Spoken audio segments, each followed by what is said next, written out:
Thời gian với một ca tổ nhi ngày tự nhi hàn diệu di xì ngày gia phân min một con nên hiểu cả chân nhi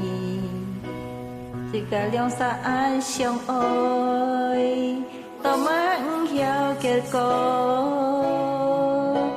với yêu con nên chỉ cả liang xa với môi lia phân chi全都爱单杀世界，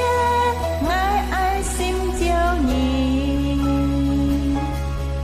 爱晓来欢喜干nhau流木水，多数人为你，为爱多人过喜，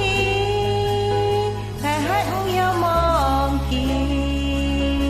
仍會在我心裏，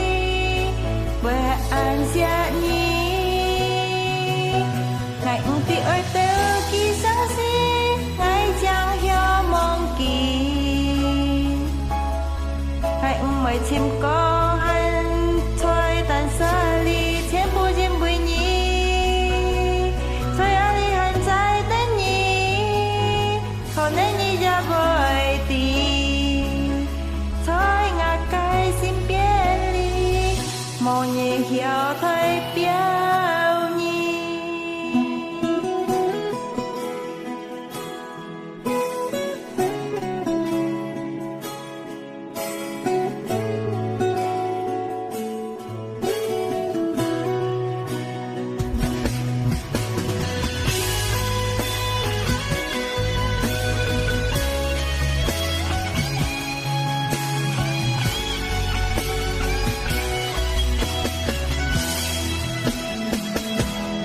thời gian với một ca tội nhi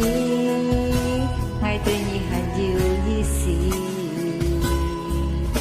ngày gia phân min một con nên hiểu cả chân nhi chỉ cả liang xa an xiong ơi tao mới hẳn hiểu kết câu với yêu con nên chỉ cả liang xa với môi lia quên chi trường tông ngài tại xa xí xia ngài ai xin chào nhì ngài khi lời phân hí cả nhau liều mô suy tố số riêng bùi nhì với anh tôi nhẹ cô hé hí ngài hát ung heo mong kỳ diệm với thầy ngà xím ly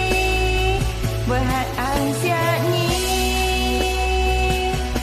thì ơi theo kỳ sáng xin ngài chẳng hiểu mong kỳ hãy mời chim có han thôi tàn xa ly thiên bù chim bùi nhì thôi ai ly hẹn trái tên nhì thôi nên nhì ra vời tì thôi ngạc cái xin biết đi một nhì hiểu thôi biết vì ai đâu kỳ sáng xin